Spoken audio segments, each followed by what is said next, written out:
Up next in the broadcast, this year's government action plans feature the words innovation and entrepreneurship with the aim of turning Korea into a vibrant, creative economy. And if all goes well, they say ordinary Koreans will feel improvement by the end of the year. Japan's Prime Minister Shinzo Abe says he will work with President Park Geun-hye to improve bilateral ties and cooperation, especially as Korea and Japan this year celebrate their 50th anniversary of diplomatic ties. And in the aftermath of last week's terror attacks in France, the French government orders prosecutors to clamp down on hate speech. Primetime News begins now.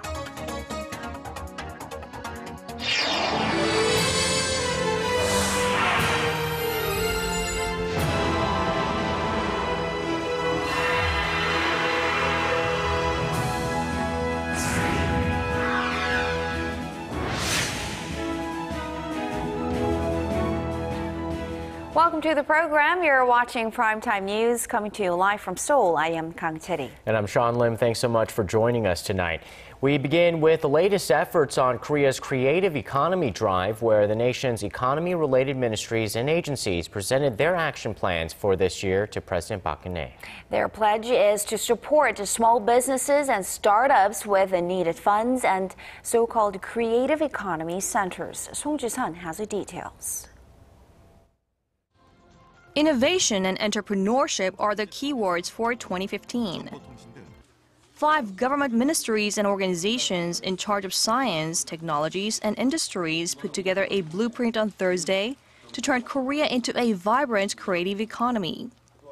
The Ministry of Science, ICT and Future Planning, the Trade Ministry, the Small and Medium Business Administration, and the nation's finance and communications regulators all vowed to follow up with action plans to promote entrepreneurship needed to turn ideas into businesses. We'll create a dynamic economy where creativity thrives and new businesses are born and grow. The first step is to set up an organic ecosystem conducive to an innovative economy.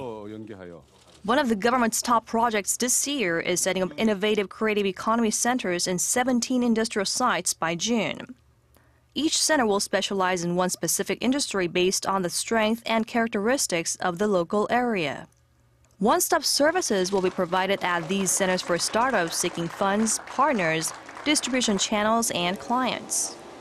Seoul is also seeking to make better use of its free trade agreements with other countries to boost growth. The government wants to help companies, especially small and medium-sized businesses, make better use of recently agreed free trade deals, and in particular, the one with China. Seoul will launch a consolidated information platform and set up a China desk, a one-stop service for exporters seeking advice on expanding their outbound shipments. The government is aiming to lock $600 billion in exports and attract $20 billion in foreign direct investment this year, to become an FTA hub and business center for the East Asia region. The government is vying to make collaborative efforts across its ministry so that the Korean economy can take another leap forward this year. If things work out as policymakers plan, ordinary Koreans will feel their society is more innovative and that their lives are getting better by the end of this year. Song Ji-sun, Arirang News. Also included in this plan laid out by the Korean government is an injection of 100 trillion won, which is roughly about 92 billion US dollars for this year, aimed at fostering new growth engines. Lee Ji-yoon has more. A total of $166 billion will be poured into establishing a so-called vibrant creative economy this year. More than half of those funds, $92 billion to be exact, will be used to foster innovative startups and small and mid-sized firms. To make sure that bright ideas don't go to waste, the money will support the startups from beginning to end by offering financial tips and funds. Securities firms specializing in mergers and acquisitions between small and medium-sized businesses and venture companies will be developed, and startups that are deemed to have strong solvency will be exempt from joint liability payments. By region, a creative economy valley with a focus on boosting the gaming industry will be established at Pangyo Techno Valley on the outskirts of Seoul. Additional infrastructure will be built to attract more information and communications technology-oriented businesses and talent. In Seoul, what's being called a high-tech startup campus will be set up on Taeran Street, one of the capital's busiest business districts. Some 160 angel investment groups and startup teams will settle into the 10,000 square meter campus by 2017. They will each be given up to $920 million over 3 years to use for research and development. The government also says it will put a heavy emphasis on getting a share of the global biotechnology market, as well as the climate and energy sectors. This, the government says, will be done by helping some 2,400 domestic-focused firms transform themselves into export-oriented companies. Lee Ji-yoon, Arirang News. Prime Minister Shinzo Abe has reiterated his hopes for a summit with President Park Geun-hye. His warmer tone came during a meeting with South Korean lawmakers in Tokyo for a 3-day visit. Our Hwang Seung-hee reports on whether it will be enough. Japanese Prime Minister Shinzo Abe says he will uphold Tokyo's landmark apology to the victims of its wartime sexual enslavement issued in 1993. In a meeting with a South Korean parliamentary delegation on Thursday, Abe said he does not deny the Kono statement and added the so-called comfort women issue is heartbreaking. The Japanese leader said it's regrettable that the issue has been turned into a political dispute between Seoul and Tokyo, but did not lay out a concrete solution. President Park Geun-hye had reiterated that Japan's sincere apology for its wartime atrocities was one of the preconditions for her first summit with Abe. 위안부 피해자 할머니들의 경우에는 그분들이 연세가 상당히 높으셔서 이게 조기에 어떤 그 해결책이 나오지 않으면은 영구 미제로 빠질 수가 있다. The Japanese leader said he's always open to talks and expressed hopes to improve ties with Korea this year, which marks the 50th anniversary of diplomatic ties. Seo Chang-won, the ruling Saenuri Party's Supreme Council member who is leading the delegation, told Abe that President Park hopes that this year will bring a new start for the two neighbors. Bilateral ties between South Korea and Japan are at a historic low, mainly due to Abe's repeated denial of Tokyo's historical wrongdoings. 9 South Korean lawmakers are currently on a 3-day visit to Tokyo, seeking a breakthrough. Japan's ruling Liberal Democratic Party General Council Chairman Toshihiro Nikai is expected to lead a 1,000-member delegation to South Korea next month. The question now is whether the parliamentary diplomacy will be enough to break the ice between the two neighbors. Hwang Seung-hee, Arirang News. The Korean Red Cross will push to hold regular reunions for families separated by the Korean War. Under a plan called Action 110, drawn up to mark its 110th anniversary, the organization will seek North Korea's cooperation to locate the surviving relatives of some 68,000 South Korean families. In addition, it will propose launching a letter exchange program for them and offer more humanitarian aid to Pyongyang. The last round of reunions were held last February.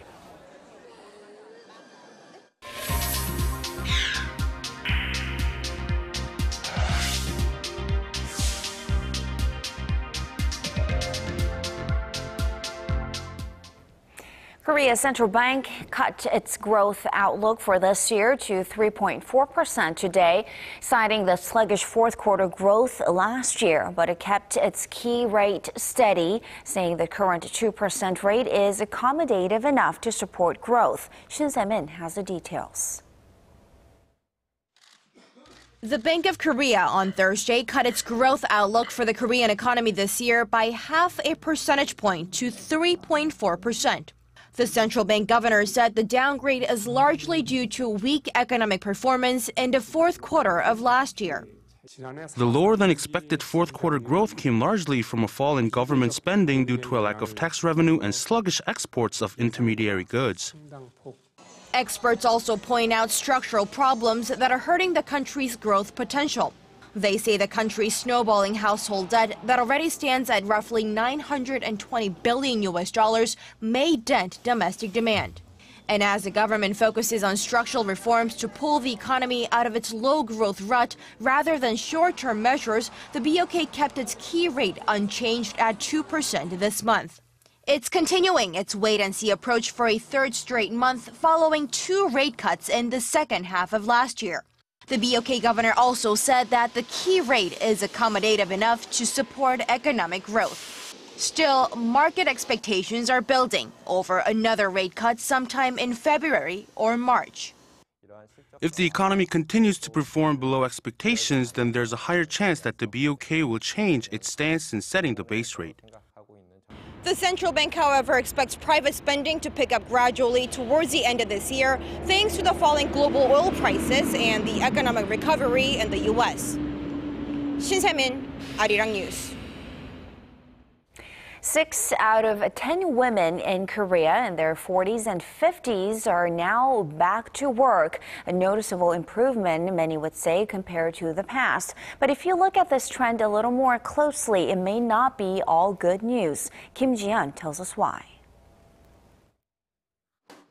More women in their 40s and 50s are returning to the workforce. In fact, Statistics Korea says the employment rate for this group was at its highest in 15 years in December. The employment rate for women in their 40s stood at over 65%, up 0.6 percentage points from the same month the previous year. The employment rate for women in their 50s was near 61%. That means approximately 6 out of 10 middle-aged women in Korea have a job. This comes amid a drop in the employment rate for men in the same age group. Some say the increase in the female employment rate for this group should be viewed as somewhat positive, arguing the government's efforts to encourage companies to hire more flexible part-timers have borne fruit. A flexible part-timer is someone who works for the same pay and benefits as an employee engaged to work full-time, but works in the morning or afternoon for 4 hours a day. Others say things aren't as rosy as they look, saying the kinds of jobs these women have may not be of high quality and offer low job security and wages. They also point to a dismal economic situation that has prompted women to work because their households are facing an uncertain retirement because of a decrease in household income. Real wage increases have remained in the 0% range for 2 straight quarters, leading up to the July to September period of last year. Kim Ji-yeon, Arirang News.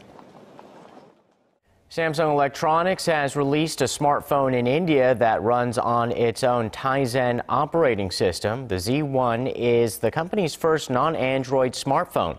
Equipped with a 4-inch display and a simplified user interface, the Z1 costs just over $90, and local rival tech firm LG Electronics will release its latest G Flex 2 smartphone in Korea at the end of this month. The model won high praise at this year's Consumer Electronics Show in Las Vegas. One of Korea's largest talent agencies, SM Entertainment, has just opened a multicultural complex where you can get the ultimate K-pop experience. Connie Lee gives us a look at some of the features, which include dancing holograms of your favorite K-pop idols. In Seoul's trendy Gangnam district, there's a new cultural complex where you can soak up the full K-pop experience. It's called SM Town at COEX Artium. Take a look inside. Built by one of Korea's biggest talent agencies, SM Entertainment, this 6-story multicultural space cost about $23 million. For the opening ceremony, K-pop stars like EXO, Girls' Generation, and Super Junior lined the red carpet, with the fans clearly excited to get even a brief glimpse of them. The center boasts some high-tech features like a touchscreen jukebox and items from SM artists themselves. I believe it's time to show our content in a new way to the world, with our unique entertainment space. And the highlight of this complex may be its state-of-the-art hologram stage, Korea's first. Called School Oz, this hologram musical premiered on Wednesday, starring SM artists on huge displays, covering the audience with 270 degrees of visuals. There was a lot of preparation for this hologram musical. I had to put a lot more effort into how I acted, so it goes well with the hologram effects. The complex is topped off with a souvenir shop, a cafe, and studios where you can actually make a music video or record an album. But if you're not ready for that yet, you can receive vocal training from actual SM staff members. Whether you're ready for the limelight or not, this new cultural complex is sure to attract the K-pop fans from all over the world to Korea. Connie Lee, Arirang News.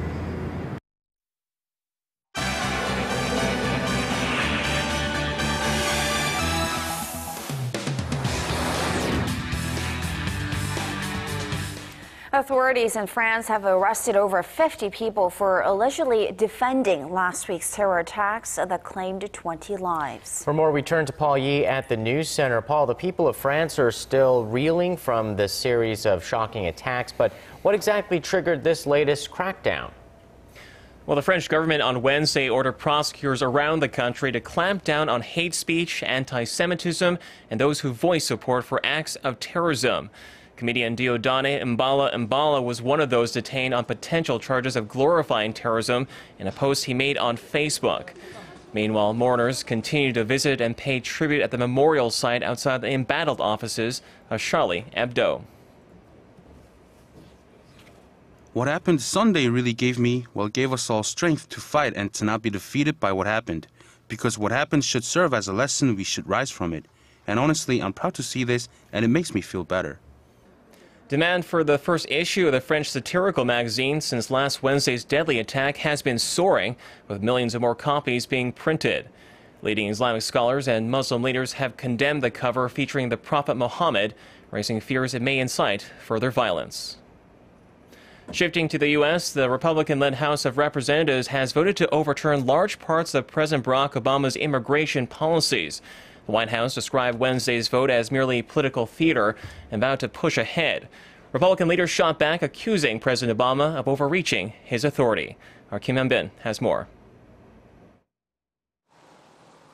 A new clash between the House of Representatives and the White House has cast doubt over funding for the Department of Homeland Security. The U.S. House of Representatives has overturned President Obama's immigration legislation by passing 5 amendments attached to the Homeland Security budget. The department's funding is set to expire at the end of next month. The House voted for the legislation, which provides roughly $40 billion to fund the department for the rest of the year. This money will also go into strengthening border security and counterterrorism. To that legislation, the House attached amendments that will undo actions backed by an executive order issued by Obama in November, providing temporary deportation relief and offering work permits to some 4 million illegal immigrants. Another amendment that was passed will cancel legislation the Obama administration passed in 2012 that has provided work permits and deferred deportation actions for more than 600,000 immigrants who arrived in the U.S. illegally as children. The legislation will now be sent to the Senate, where Republicans, who have 54 seats, will have to gather a 60-vote majority to pass it. And even if the bill passes the Senate, the White House says the president will veto it. Democratic leaders say the Republican provisions will not only hurt immigrant families, but also hurt the Republican Party in the run-up to the 2016 presidential election. Kim Hyun-bin, Arirang News. And Pope Francis has arrived in the Philippines on the second and last stop of his week-long tour of Asia. The pontiff was welcomed by Philippine President Benigno Aquino as he landed at Manila's Villamamor Airbase on this Thursday. He then traveled to the papal nunciature in the country's capital, meet with regional bishops and other Catholic leaders. Tens of thousands of people lined the streets to welcome Francis, with nearly 50,000 soldiers and police deployed to his security detail over the next few days. The Philippines is home to the world's third largest population of Roman Catholic followers after Brazil and Mexico. And finally, say goodbye to those golden arches and drive-through windows. McDonald's is undergoing a transformation in Australia with a fresh look and attitude. The fast food giant is trying out a new trendy-looking cafe in Sydney and offers a wider menu selection. The company described the cafe as an experiment to gauge customer feedback. Market experts say it's part of a greater transition for McDonald's across the globe as it faces tough competition from so-called fast casual chains that offer healthier food choices. And that wraps up our look at international stories for now. I'll see you back here tomorrow night.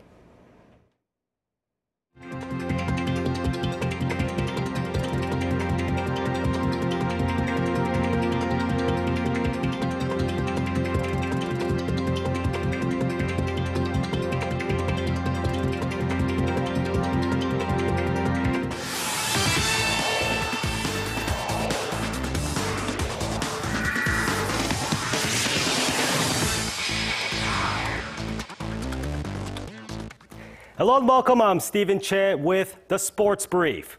Now the Asian Cup is moving right along. The leaders of Group C, the United Arab Emirates and Iran, entered the second round of the group stage with a win away from the knockout round.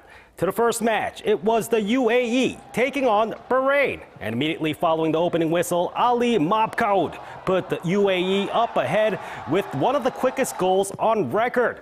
Now, Bahrain leveled it up 25 minutes later, but an own goal by Hussein sealed their demise. Meanwhile, to the hard-fought Qatar-Iran matchup, it stays level until Iranian youngster Sardar Azmoun scores the winning shot minutes into the second half. And just like that, the UAE and Iran each go 2 for 2, punching their tickets to the next round. And coming closer to home to the KBL doubleheader. Let's start with a tip-off down in Wonju. Now the Dongbu Promi faced the Mobis Phoebus, and it was soon very clear that scoring wasn't going to be easy. Despite shooting poorly, their 9 of 27 from three-point land gave Dongbu the edge and the win. Meanwhile, it's quite the contrary with the LG Sakers as they took on the Samsung Thunders in Changwon. Davon Jefferson's brilliant 17, 12, 10 triple-double highlights the Sakers' best performance of the season. And going over to pro volleyball, there were 2 matches on the schedule. First to the ladies in Suwon.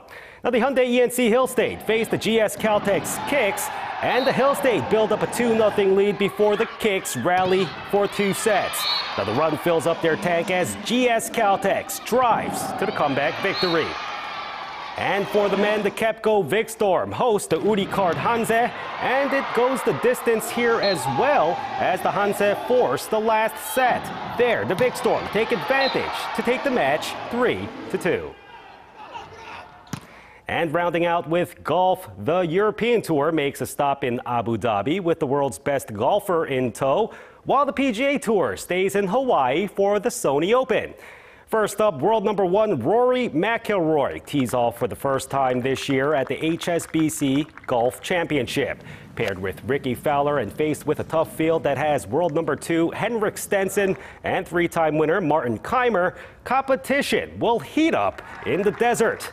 Meanwhile, the Sony Open gets going in Honolulu with last week's runner-up Jimmy Walker looking to defend his title there. 5 Koreans joined the field, including 2008 winner KJ Choi, who gets his first start this year, as well as Bae Sang-moon and No Seung-yeol. And that wraps it up for now. Stay tuned for the weather up next. Have a good night.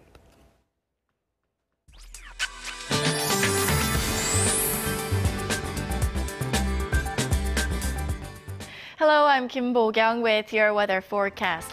It felt like early spring today with highs here in Seoul reaching 9 degrees, and at the moment skies are clear for most regions, but easterly winds have brought some light clouds over the eastern coast.